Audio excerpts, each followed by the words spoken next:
பசிக்குது பசிக்குது. ஐயோ, அம்மா சொன்னாங்களே சாப்பிட்டு போன்னு கேட்காம வந்துட்டேனே. ரொம்ப பசிக்குது. ஐயோ, ரொம்ப பசிக்குது. ஈசப்பா எனக்கு உதவி செய்யுங்க ஈசப்பா ப்ளீஸ். ஐயோ அம்மா. யாரு? என்ன ஜெனி மாதிரி இருக்கு. Jenny, Jenny Jenny. யாரு? ராபியா? ராபி, எனக்கு ரொம்ப வயிறு பசிக்குது.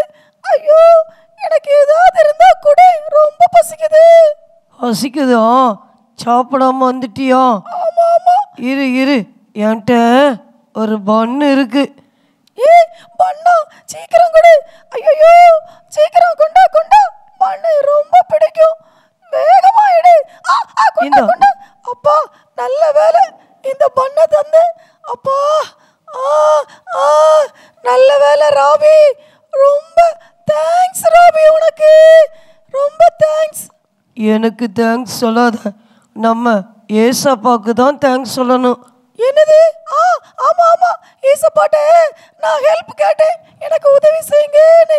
ஈசப்பா என்ன உண்மையிலே போஷிச்சாங்க. அவர்தான் போஷிக்கிறவர். ஐயோ தேங்க்ஸ் ஈசப்பா. தேங்க்ஸ் ஈசப்பா. ஆமா நம்ம போஷிக்கிற ஏசப்பா தான். இன்னைக்கு நம்ம ஒன்று ஏசப்பா போஷித்துட்டாங்களே. ஆமா என்ன போஷித்த ஈசப்பா? குட்டி பிள்ளைங்களை எல்லாரையும் போஷிப்பாங்க. சரி ராபி, நான் போயிட்டு விட்டா?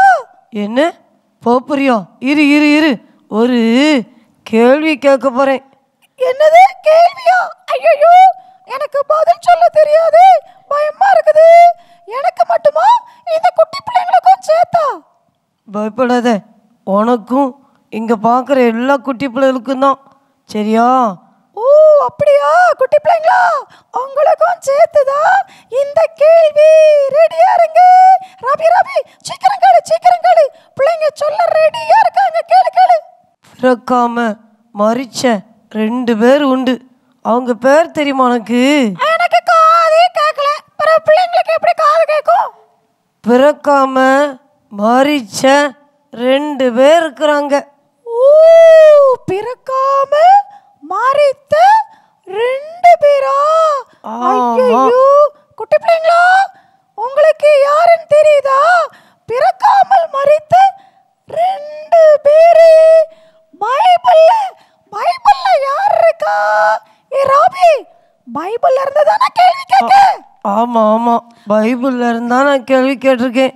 நீ ஆன்சர் பண்ணு. சரியா? ஓ குட்டி பிள்ளைங்களா, பைபிள்ல இருந்துதான் ராபி கேள்வி கேட்டிருக்கான். எல்லாரும் கரெக்ட் ஆன்சர் ரெடியா வச்சிருக்கீங்களா? ஆனா இப்போ உங்களுக்கு கரெக்ட் ஆன்சர் தெரியணும்னா இந்த ப்ரோக்ராமை லாஸ்ட் வரைக்கும் பார்க்கணும். லாஸ்ட்ல இந்த क्वेश्चनக்கு ஆன்சர் வரும். அப்படிதானே ராபி? அப்படிதானே? ஆமா கடைசி வரைக்கும் மிஸ் பண்ணாம இந்த ப்ரோக்ராமை பார்த்தா ஆன்சர் தெரியும். சரியா? குட்டி பிள்ளைங்களா, நீங்கள் கடைசி வரைக்கும் இந்த ப்ரோக்ராமை பார்ப்பீங்களா? ஆமாம், அவங்க பார்ப்பேன்னு சொல்கிறாங்க ராபி. ஓகே லாஸ்ட்ல எல்லாரும் வெயிட் பண்ணுங்க. பாய்.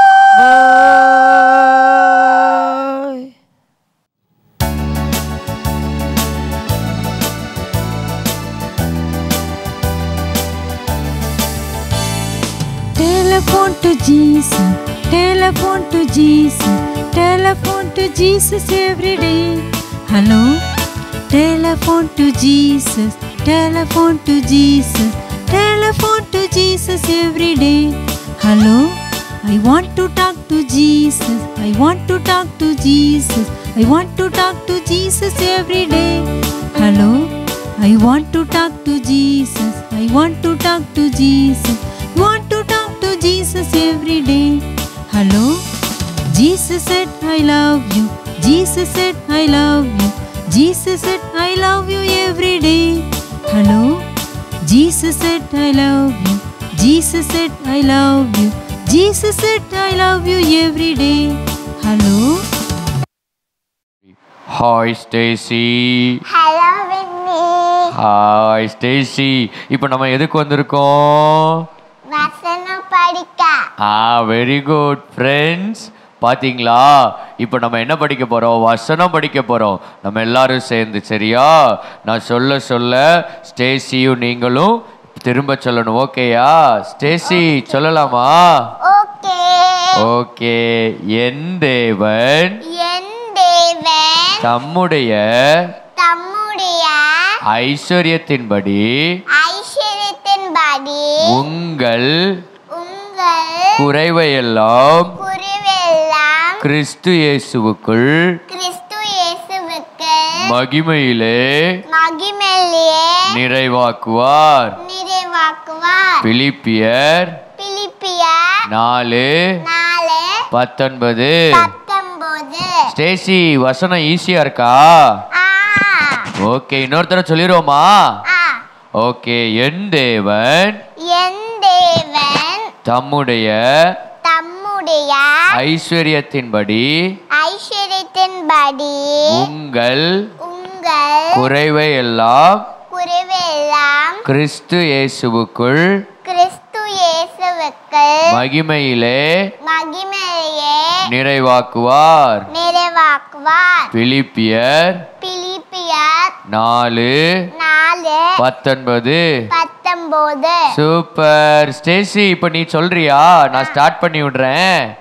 சொல்றியா? என் தேவன் தம்முடைய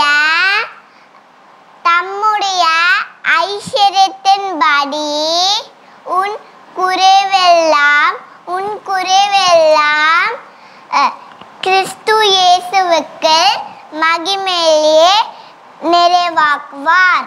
பிலிப்பியர் 4:19. Very good Stacy. ஷேக்கன் கொடுத்துரு. Very good, very good. Okay friends, நீங்களும் இந்த வசனத்தை நல்லா படிக்கணும். ஓகேயா? Okay, bye. குட்டி பிள்ளைங்களா, எல்லாரும் எப்படி இருக்கீங்க? ரொம்ப சந்தோஷமா இருக்கீங்கல்ல? இன்றைக்கு அக்கா உங்களுக்கு ஜார்ஜ் முல்லர்ங்கிற மிஷனரி வாழ்க்கையில் அவர் எப்படி இயேசு சுவாமியால் போஷிக்கப்பட்டாருங்கிற சம்பவத்தை உங்களுக்கு சொல்ல போகிறேன். ஓகேவா? பாருங்க, 1805 செப்டம்பர் 27 அவர் ஜெர்மனில் பிறந்தார். அவங்க அம்மா அப்பா அவரை ரொம்ப செல்லமாக வளர்த்தாங்க. ஒரு நாள் இயேசு சுவாமி ஜார்ஜ் முல்லரோடு பேச ஆரம்பித்தார். நீ என்னுடைய பணியை செய்யணும், நீ எனக்காக வேணும்னு சொல்லி கேட்கும்போது அந்த ஜார்ஜ் முல்லர் என்ன பண்ணார் தெரியுமா? ஏசப்பா, நான் உங்கள் பணியை செய்வேன், ஏசப்பா நான் உங்களுக்காக வாழ்வேன்னு சொல்லி தான் வாழ்க்கையை அர்ப்பணித்தார். இவர் என்ன பண்ணார் தெரியுமா? ஒரு முறை ஊழியம் செய்யணும்னு சொல்லி தெரு வீதியில் போய் கொண்டு இருக்கும்போது அநேக குட்டி பிள்ளைங்களை பார்த்தாரு. நிறைய பிள்ளைங்க மெலிந்து எலும்பும் தோலுமா இருந்தாங்க. நிறைய பிள்ளைங்க அனாதையா இருந்தாங்க, அம்மா அப்பா இல்லாம. நிறைய பிள்ளைங்க காலரா வியாதினால, நிமோனியா வியாதினால பாதிக்கப்பட்டு தெரு வீதியில் படுத்து கிடந்தாங்க. அந்த குட்டி பிள்ளைங்களாம் பார்த்த உடனே இந்த ஜார்ஜ் முல்லருக்கு உள்ளத்தில் பெரிய பாரம் வந்துச்சு. ஐயோ, இந்த பிள்ளைங்களெல்லாம் யார் பார்க்கறது? இவங்கெல்லாம் அனாதை பிள்ளைங்கள்ல, யார் உதவி செய்ய முடியும்? என்ன பண்ணார் தெரியுமா? அந்த பிள்ளைங்களெல்லாம் கூட்டிட்டு தான் வீட்டுக்கு வந்தாரு. அந்த பிள்ளைங்களுக்கு ஆகாரம் கொடுக்க ஆரம்பிச்சாரு. இவர் ஆகாரம் கொடுக்குறான்னு சொன்ன உடனே நிறைய குட்டி பிள்ளைங்களாம் வந்து சேர ஆரம்பிச்சிட்டாங்க. ஏசு சுவாமிக்கு கூட உங்களை மாதிரி குட்டி பிள்ளைங்க ரொம்ப பிடிக்கும்ல. இப்ப ஜார்ஜ் முல்லர் இந்த பிள்ளைங்களை எப்படி பராமரிக்கிறது? நமக்கே சாப்பாட்டுக்கு வழி இல்லை, எப்படி பராமரிக்கிறது? ஏசு சுவாமி நிச்சயம் எனக்கு உதவி செய்வாங்க, என் வாழ்க்கையில் அற்புதம் செஞ்ச ஏசப்பா இந்த பிள்ளைங்களுக்கும் ஹெல்ப் பண்றதுக்கு உதவி செய்வாங்கன்னு சொல்லி என்ன பண்ணார் தெரியுமா? ஒரு வீடு வாடகைக்கு எடுத்தாரு. அந்த வீடு வாடகைக்கு எடுத்து அந்த சின்ன பிள்ளைங்களை எல்லாம் அந்த வீட்டுல ஒரு விடுதியாக, ஒரு அனாதை விடுதியாக அந்த பிள்ளைங்களை எல்லாம் அந்த விடுதியில கொண்டு சேர்த்தாங்க. பாருங்க, அநேக பிள்ளைங்க வந்தாங்க. 300 பிள்ளைங்க அந்த விடுதியில இருந்தாங்க. ஒவ்வொரு நாளும் ஏசப்பா அற்புதமா அந்த ஜார்ஜ் முல்லருடைய விடுதியை போஷித்தாங்க. ஒரு நாள் என்னாச்சு தெரியுமா? இரவு நேரத்துல வார்டன் வந்து ஜார்ஜ் முல்லருடைய அறையை தட்டுனாங்க. என்னன்னு சொல்லி கேட்கும்போது, ஐயா, நாளைக்கு காலையில பிள்ளைங்களுக்கு டிஃபன் கொடுக்கறதுக்கு ஒண்ணுமே இல்லை நம்மகிட்ட அப்படின்னு சொல்லும் போது ஜார்ஜ் முல்லர் என்ன சொன்னார் தெரியுமா? சரி, நான் ராவு முழுதும் ஜெபிக்கிறேன், இரவு முழுவதும் நான் ஜெபிக்கிறேன், ஏசப்பா உதவி செய்வாங்கன்னு சொல்லி கதவு பூட்டிட்டாரு. ராத்திரி முழுக்க ஜெபம் பண்ணிட்டே இருந்தார். ஏசப்பா, இந்த பிள்ளைங்களுக்கு நீங்க தான் ஆகாரம் கொடுக்கணும். என்ன பண்ணாங்க தெரியுமா? ஜெபம் பண்ணி முடிச்சுட்டு காலையில் ஆயிடுச்சு. காலையில் வந்து அந்த வார்டனமா கேட்குறாங்க, பிள்ளைங்களுக்கு எல்லாம் ஸ்கூல் போக டைம் ஆயிடுச்சு, எல்லாம் ட்ரெஸ் எல்லாம் போட்டுட்டாங்க, இப்போ சாப்பாடு கொடுக்கணும். உடனே அவங்க சொன்னாங்க, எல்லா பிள்ளைங்களும் ஓடிவாங்க, எல்லாரும் பிளேட்லாம் ஆடுங்க, டம்ளர்லாம் ஆடுங்க, டைனிங் டேபிள் எல்லாரும் வரிசையா உட்காருங்க. இப்போ நான் சொல்றது சொல்ல போறீங்க. எல்லாரும் ஜோம் பண்ணலாமா?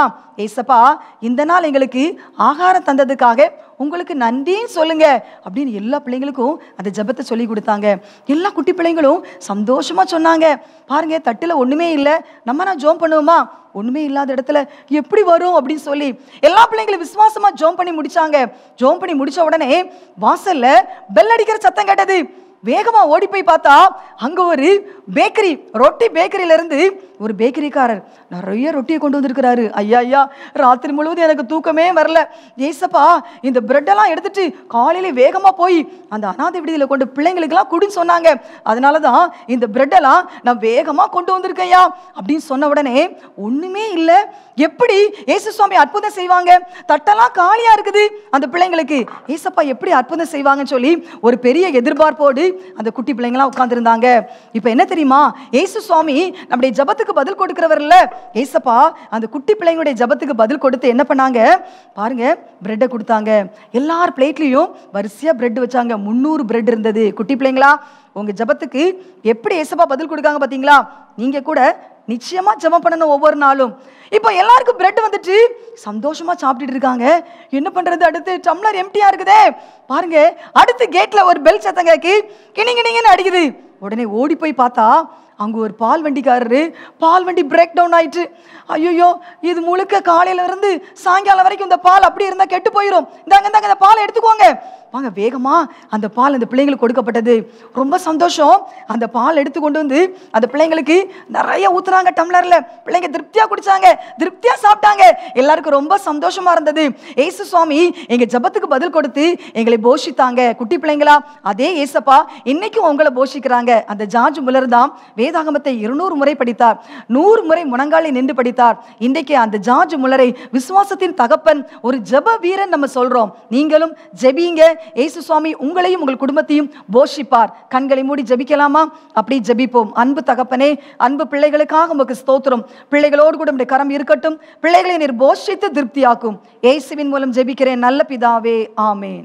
அன்பானவர்களே, உங்கள் ஜெப தேவைகளுக்கும் மேலதிக விவரங்களுக்கும் தொடர்பு கொள்ள வேண்டிய எங்கள் முகவரி: சகோதரர் பி. பொற்செல்வன் ஆசீர், கிருபையின் ஊழியங்கள், ஆபிரகாம் நகர், பெரிய நாயகபுரம், தூத்துக்குடி 628101.